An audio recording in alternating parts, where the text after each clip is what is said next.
Bonjour à toutes et à tous. Alors, je reviens vous voir aujourd'hui et je suis désolée, je le fais en prise de son directe, excusez-moi pour la qualité, elle est un peu moins bonne que d'habitude, mais j'ai un petit souci de temps. Vous auriez dû voir cette vidéo lundi, si tout avait roulé, on va dire, comme d'habitude. Mais tout n'a pas roulé la semaine dernière et j'ai eu la mauvaise surprise d'apprendre la démission d'Astrid, ma petite vendeuse, si mignonne, qui avait embauché au mois de juin.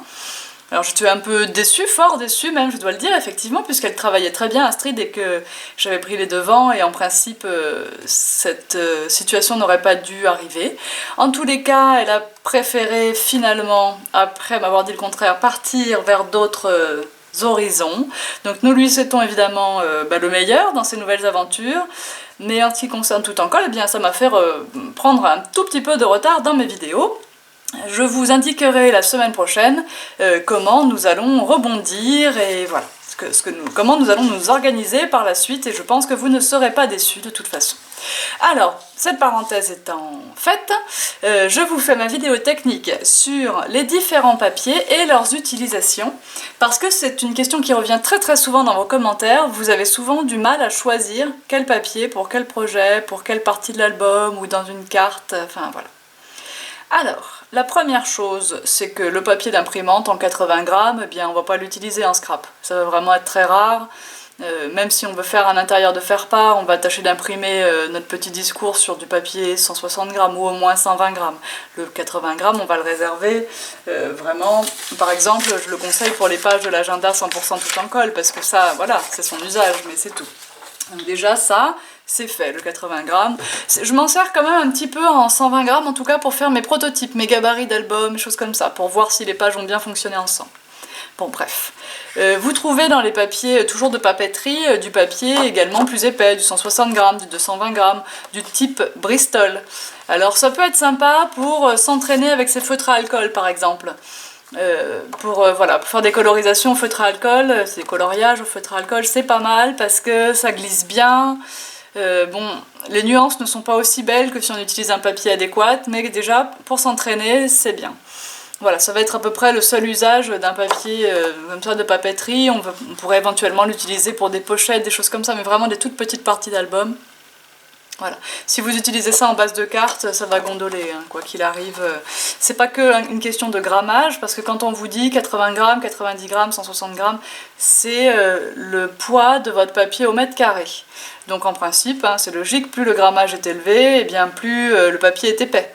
Bon, c'est aussi une histoire de densité, ça. Donc, et puis de mode de fabrication. Alors faites attention également avec tous les papiers de papeterie hein, qu'on achète en ramette dans les top office et consorts, eh bien ces papiers ne sont pas forcément toujours sans acide, il faut faire attention les encres distress peuvent changer un petit peu de couleur, les photos peuvent changer un petit peu de couleur aussi dans le temps. Donc on fait attention avec les papiers ramettes, on les utilise vraiment si on n'a pas d'autre solution, ou pour des essais. Ici, je vous montre les différents papiers scrap que je vends au magasin et je m'arrête sur ceux-là parce que vraiment j'ai mis du temps à les trouver pour certains, mais je ne changerai pas, franchement les essayer, ce sont les adopter, c'est ce que je dis souvent, c'est les adopter. Alors voilà le premier, c'est le papier Maya. Maya Clairefontaine, vous m'entendez le dire très souvent. Alors maintenant il y a une gamme de couleurs qui est quand même assez étoffée, je vous en montre 3 ici, mais dans la boutique il y a quand même plus de 10 voire presque 15 couleurs à mon avis qui sont représentées, et il y en aura sûrement encore d'autres à venir. Donc c'est un papier que je vous propose, alors qui est au format A4, c'est-à-dire 21-29-7, et je vous le propose en grammage 270. Ce papier est relativement épais, c'est un papier qu'on pourrait appeler cartonné, mais qui est d'une qualité, c'est Clairefontaine, hein, donc de toute façon on a un papier d'une excellente qualité, qui travaille très bien avec l'eau. On va donc pouvoir s'en servir parfaitement pour toutes nos bases de pages, pour toutes nos bases de cartes. Les encres distress vont parfaitement se fondre. On va pouvoir faire des dégradés. Alors je ne vous le montre pas là, parce que ça fera l'objet d'autres vidéos hein, sur l'utilisation de l'encre distress par exemple. On va pouvoir faire des dégradés très très propres sur du papier Maya avec les encres Distress. On va pouvoir même faire un peu d'aquarelle, on va pouvoir le mouiller sans qu'il ne gondole. On va pouvoir utiliser nos encres en spray également dessus puisqu'il supporte l'humidité très très bien. Et ça, c'est pas seulement son grammage qui lui confère ça, c'est sa composition. Parce que vous pouvez prendre un papier à mettre chez Top Office qui fait 350 grammes, vous pouvez lui mettre de l'eau dessus, il va faire des boursouflures, des cloques. Ici, ça ne sera pas le cas.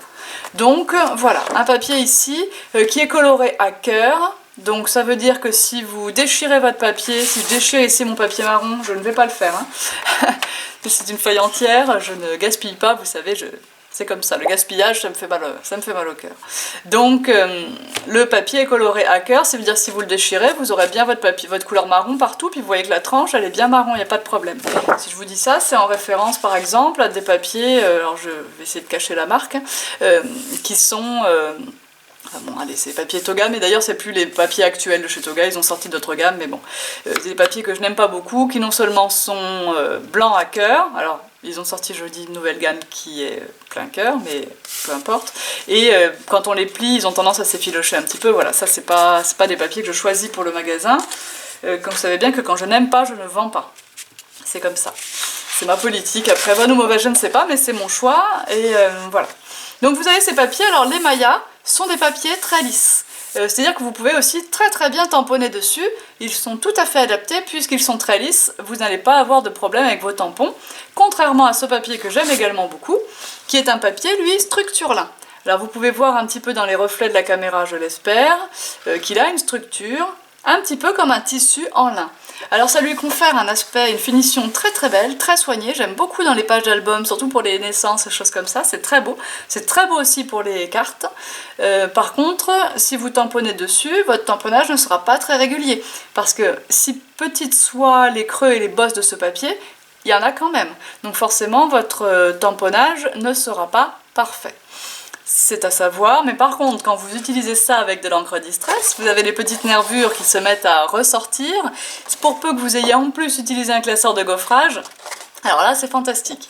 Donc les papiers à structure lin sont parfaits à la condition que vous ne tamponniez pas directement dessus. Les tampons que vous ferez seront peut-être découpés et puis rajoutés. Voilà. Dans les papiers spéciaux, j'ai pas sorti ça sous la main, mais j'ai aussi du papier craft en 280 grammes dans la boutique. Ah, il est là. Ah non, ça c'est le numéro. Dans la boutique, j'ai donc du papier craft en 280 grammes. Je vais vous en trouver un petit peu. Voilà, c'est celui-là. Donc ce papier craft, eh bien, il ressemble à un carton. Il a un aspect très rustique. Il est très épais. 280 grammes, c'est quand même encore plus que 270. Il est parfait, je trouve, pour faire des petites boîtes. Ou pour faire des couvertures de petits albums sans utiliser du carton, pour faire des tags aussi, pour faire des bases de cartes aussi.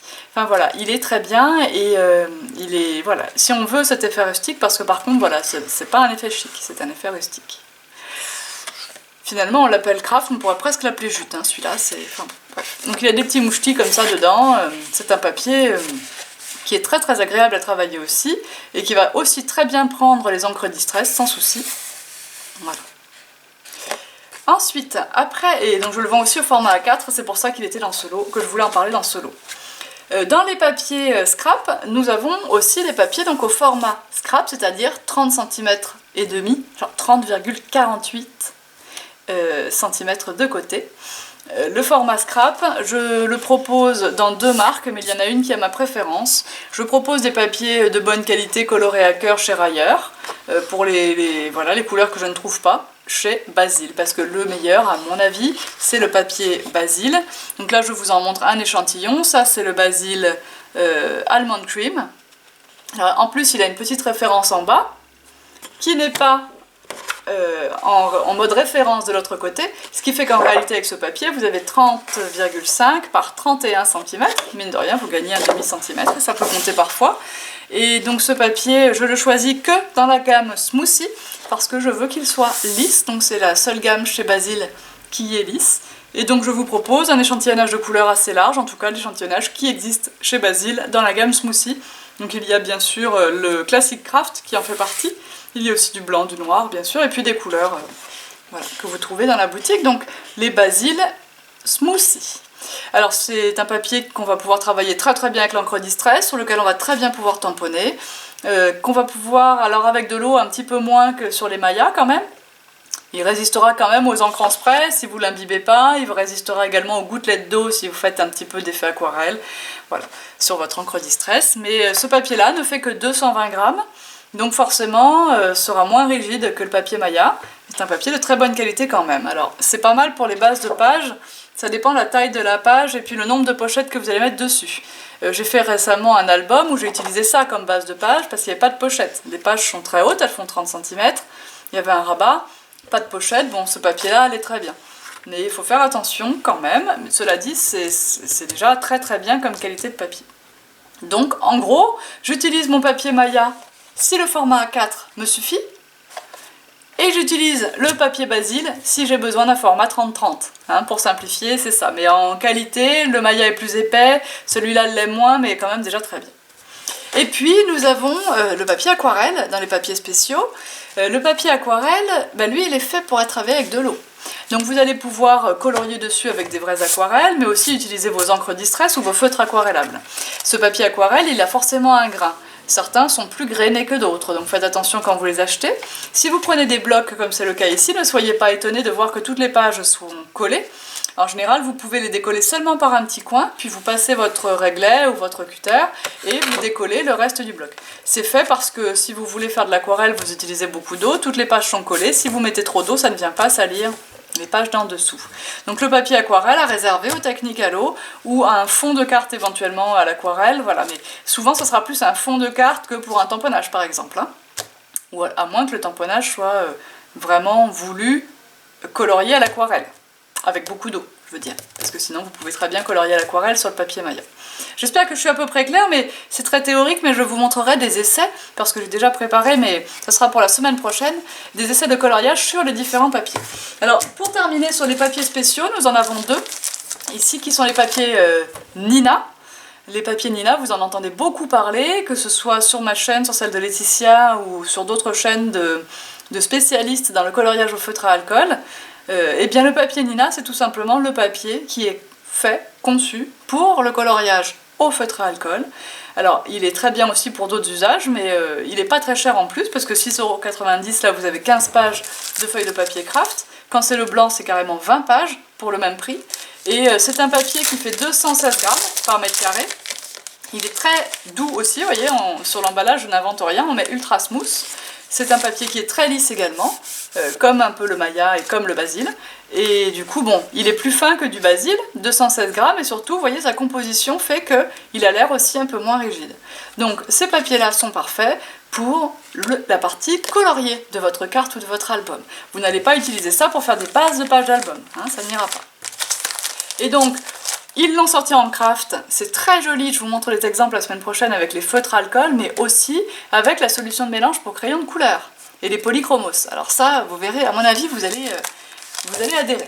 Et donc le blanc, et ben voilà, parfait, le blanc pour les feutres à alcool, voilà, il n'y a pas de surprise, c'est un papier blanc, et vous verrez que vos mélanges, j'allais dire vos blendages, alors là c'est vraiment pas français du tout, vos transitions, vos nuances entre les couleurs de Spectrum vont vraiment se faire parfaitement. J'attire votre attention sur le fait que Crafters Companion, c'est la marque qui distribue le papier Nina, mais c'est aussi la marque qui distribue les feutres Spectrum.